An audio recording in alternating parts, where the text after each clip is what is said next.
नमस्कार दोस्तों, मैं संत प्रकाश स्वागत करता हूं अपनी इस वीडियो में। आपको पता ही है कि मैं इसमें ड्रिफ्ट वेलोसिटी के लिए एक्सप्रेशन डिराइव करूंगा, लेकिन ये ड्रिफ्ट वेलोसिटी होती क्या है, इसको समझने के लिए मैं आपसे एक क्वेश्चन पूछूंगा। सपोज आपके पास एक बल्ब और एक स्विच है। स्विच यहाँ पर आपके पास है, मैं सपोज कर रहा हूँ कि आप इंडिया में हैं, और बल्ब है सपोज अमेरिका में, यूएसए में। तो दोनों तार से कनेक्टेड हैं। तो आप यहाँ पर अगर स्विच देते हो उसको ऑन करने के लिए, तो बल्ब जो यूएसए में है वो जलने में कितना टाइम लेगा?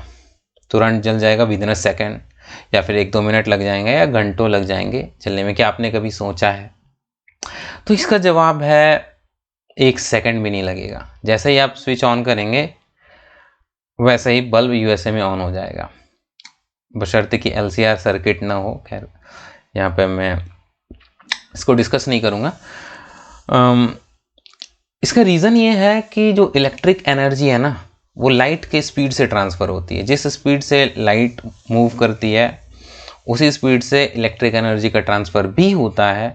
तो यहाँ से यूएसए पहुँचने में लाइट को 1 सेकेंड भी नहीं लगेगी, बिल्कुल पलक झपकते पहुँच जाएगी। तो इस तरह से बल्ब भी वैसे ही जैसे ही आप स्विच ऑन करेंगे जल जाएगा। बट क्या इतनी स्पीड से, लाइट की स्पीड से इलेक्ट्रॉन्स तार में यानी कि कंडक्टर में मूव करते हैं? दैट डजंट साउंड प्लॉजिबल, ठीक है। और ऐसा होता भी नहीं है। जो इलेक्ट्रॉन्स की वेलोसिटी होती है, एवरेज वेलोसिटी होती है वो कंडक्टर में, आई डोंट रिमेंबर एग्जैक्टली, मगर 10⁻⁴ मीटर पर सेकेंड के रेंज में होती है, जो कि बहुत ही कम है। और इसको ही बोलते हैं ड्रिफ्ट वेलोसिटी। यानी जो इलेक्ट्रॉन्स हैं वो फिजिकली जिस वेलोसिटी से कंडक्टर में मूव करते हैं ना, उसको बोलते हैं ड्रिफ्ट वेलोसिटी। ये ड्रिफ्ट वेलोसिटी आती क्यों है? जब आप वोल्टेज अप्लाई करते हैं, पोटेंशियल डिफरेंस तार में अप्लाई करते हैं ना, तो जहां पर भी पोटेंशियल डिफरेंस होता है वहां बीच में इलेक्ट्रिक फील्ड डेवलप हो जाती है, और इस फील्ड की वजह से इलेक्ट्रॉन्स पे, बोर्ड बहुत खाली खाली लग रहा है, साथ में मैं ड्रॉ भी करता जाऊं, तो उसकी वजह से इलेक्ट्रॉन्स पर फोर्स अप्लाई होता है। उसकी वजह से ही ये ड्रिफ्ट वेलोसिटी आती है। ऑलराइट, अब यहाँ पे मैं एक और क्वेश्चन पूछूंगा जो बाद में मैं आपको वीडियो के दौरान ही आंसर बताऊंगा। अगर आप करेक्ट आंसर बता सकते हो तो कमेंट बॉक्स में बताओ, I will appreciate it. Question is कि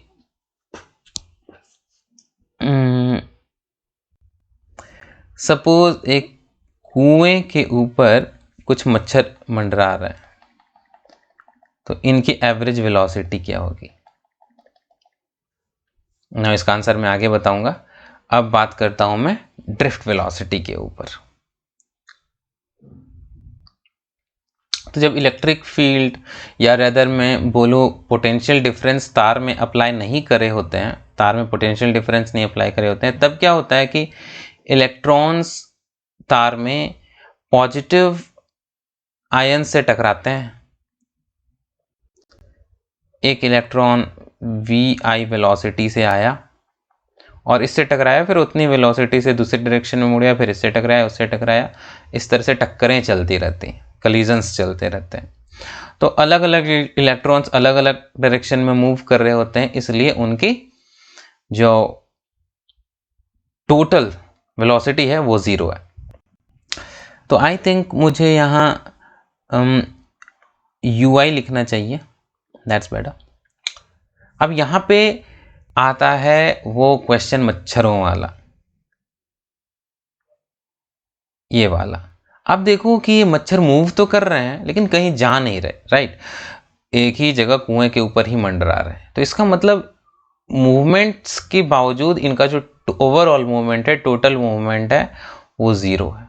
तो जब आप इनका एवरेज निकालोगे, टोटल को n से डिवाइड करोगे, तब भी 0 ही आएगा। तो इनकी जो एवरेज वेलोसिटी है वो 0 है, क्योंकि ये मूव इस तरह से रैंडमली कर रहे हैं कि इनका टोटल 0 है। कुछ ऐसा ही इलेक्ट्रॉन्स के साथ भी होता है जब पोटेंशियल डिफरेंस अप्लाई नहीं करे होते हैं। मगर यहाँ एक चीज़ देखो कि अगर इन मच्छरों को कोई आदमी यहाँ आ गया और तौलिया लेकर भगाने लगा, ठीक है, या आप गाना भी गाओगे ना, तब ये मच्छर आपकी तरफ आने लगेंगे। खड़े होकर चिल्लाना कभी कुएं के बगल। एनीवे, तब क्या होगा कि मच्छर रफाइल जेट की तरह एक ही डायरेक्शन में आपकी तरफ नहीं आएंगे, ठीक है, अपने मनमौजी तरीके से इधर उधर घूमते हुए आएंगे। बट यहाँ पे आप देखोगे कि मच्छरों में रैंडम मोशन भी है, कोई इधर जा रहा है कोई उधर जा रहा है, लेकिन उसके बावजूद भी ये ओवरऑल आपकी तरफ मूव करने लगे। तो इसमें एक रैंडम वेलोसिटीज भी हैं इन मच्छरों में, और एक स्पेसिफिक वेलोसिटी भी है जो आपकी तरफ है। तो ऐसा ही कुछ इलेक्ट्रॉन्स के साथ होता है जब इन पर इलेक्ट्रिक फील्ड अप्लाई की जाती है। मान लो आपने इलेक्ट्रिक फील्ड इस डायरेक्शन में अप्लाई किया, तो उसके अपोजिट डायरेक्शन में इलेक्ट्रॉन्स मूव करने लगेंगे। तो इनकी जो रैंडम वाली वेलोसिटी है वो भी साथ में होगी, यानी टकराते हुए इधर उधर जाएंगे, और लेकिन आगे बढ़ेंगे इलेक्ट्रॉन के इलेक्ट्रिक फील्ड के अपोजिट डायरेक्शन में, मच्छरों की तरह। तो यहाँ पे एक रैंडम वेलोसिटी है जो नेचुरली इन इलेक्ट्रॉन्स में है, बट इलेक्ट्रिक फील्ड की वजह से जो वेलोसिटी इनमें आई है ना, इलेक्ट्रिक फील्ड के अपोजिट डायरेक्शन में, दैट इज ड्रिफ्ट वेलोसिटी। अब समझ लो कि एक इलेक्ट्रॉन है और टक्कर के टाइम इसकी वेलोसिटी ui है, ओके, और टक्कर के बाद अभी इसके वो ti टाइम हुआ है। तो ti टाइम पे इसकी वेलोसिटी होगी इक्वेशन ऑफ मोशन से vi is equal to ui plus a ti। A क्या है? एक्सेलरेशन है जो इलेक्ट्रिक फील्ड की वजह से इसमें आया है। अब ये जो ए है वो हर इलेक्ट्रॉन के लिए सेम होती है, तो कलर मैं चेंज कर लेता हूँ ताकि थोड़ी कलरफुल लगे। आखिर ओपन बोर्ड यूज़ करने का फ़ायदा ही क्या जब आप एक ही कलर यूज़ करते रहो। अब देखो, एक इलेक्ट्रॉन जब इलेक्ट्रिक फील्ड में होता है ना, तो उस पर एक फोर्स लगता है, जो इलेक्ट्रॉन ही नहीं, कोई भी चार्ज इलेक्ट्रिक फील्ड में होता है तो उस पर एक फोर्स लगता है, वो EQ के इक्वल होता है। तो इलेक्ट्रॉन पे जो चार्ज होता है उसको हम लोग स्मॉल ई से डिनोट करते हैं। तो आगे मैं Q के जगह पे स्मॉल ई लिखने वाला हूँ। तो न्यूटन के सेकेंड लॉ से आप जानते हो कि F is equal to ma होता है। तो ये जो F है दैट इज, मैंने अभी आपको बताया, E electric field into charge on electron small E is equal to m और इंटू एक्सेलरेशन। ये एक्सेलरेशन जो यहाँ पे है ना, इलेक्ट्रॉन्स की एक्सेलरेशन, वही है। तो इस एक्सेलरेशन की वैल्यू हो जाती है a is equal to electric field into charge on one electron upon m। तो सभी इलेक्ट्रॉन्स पे चार्ज सेम ही होता है, सबका मास भी सेम ही होता है, इलेक्ट्रिक फील्ड भी सबके लिए सेम है, इसलिए एक्सेलरेशन भी सारे इलेक्ट्रॉन्स के लिए सेम है। बट हाँ, चूंकि ये नेगेटिव चार्ज है तो इसमें जो फोर्स लग रहा है ना वो इलेक्ट्रिक फील्ड के अपोजिट है।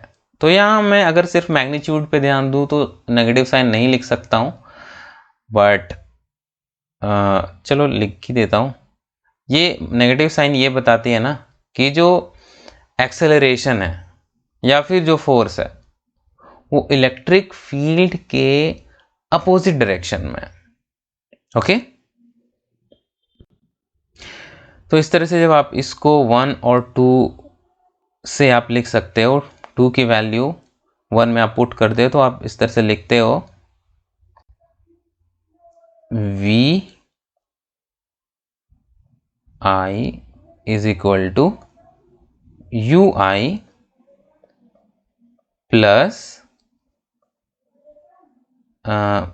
रेदर मुझे यहाँ माइनस लिखना चाहिए, माइनस E TI भी है और नीचे है M, ओके। ये एक इलेक्ट्रॉन के लिए, बट यहाँ पे आपको पूरा सिस्टम को देखना है, पूरे कंडक्टर को देखना है, तो ऑफकोर्स आप क्या करेंगे, सारे इलेक्ट्रॉन्स के लिए एवरेज निकालेंगे। तो सारे इलेक्ट्रॉन्स के लिए क्या हो जाएगा, सारे इलेक्ट्रॉन्स के लिए आप इसको एवरेज कर दो। दोबारा लिखने की ज़रूरत नहीं है, मैं इसमें ही लिख देता हूँ, ए वी एवरेज और ए वी ये एवरेज और ए वी ये एवरेज। अब देख लो ये जो टर्म है एक्सेलरेशन वाली, ये तो सबके लिए सेम है, तो एवरेज भी सबके लिए सेम ही आएगा, मतलब एवरेज भी रेदर यही आएगा, क्योंकि एक्सेलरेशन सारे इलेक्ट्रॉन्स के लिए सेम ही है, ए है, तो एवरेज ए का एवरेज भी ए ही आएगा।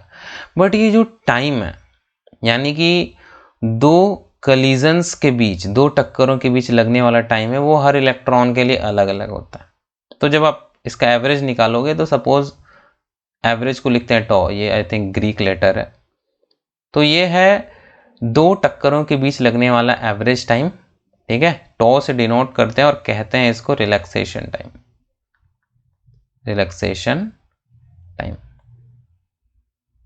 तो अब क्या किया आपने, सबका एवरेज कर दिया, तो इस जो इलेक्ट्रॉन की वेलोसिटी है उसके एवरेज को ही कहते हैं ड्रिफ्ट वेलोसिटी,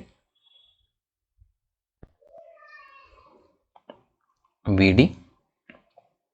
और मैंने भी बताया था मच्छरों वाला एग्जांपल देके कि चूंकि ये जो इनिशियल वेलोसिटी है वो सारे इलेक्ट्रॉन्स की अलग अलग है और अलग अलग डायरेक्शंस में है, इनका जो एवरेज होता है वो 0 होता है, और ये तो सबके लिए इसका एवरेज ई अपॉन एम ही होगा, और ये जो टी आई एवरेज है ना, उसका वैल्यू हो जाएगा, इसकी वैल्यू हो जाएगी टॉ। तो इस तरह से आपको ड्रिफ्ट वेलोसिटी की एक्सप्रेशन मिल जाती है, नेगेटिव ई यानी कि इलेक्ट्रिक फील्ड, स्मॉल ई यानी charge on one electron, into tau यानी कि relaxation time, upon m that is mass of an electron. So this gives you the value of expression of drift velocity. If you have any doubt, you can ask me in the comment box. Thanks for watching. See you in the next one.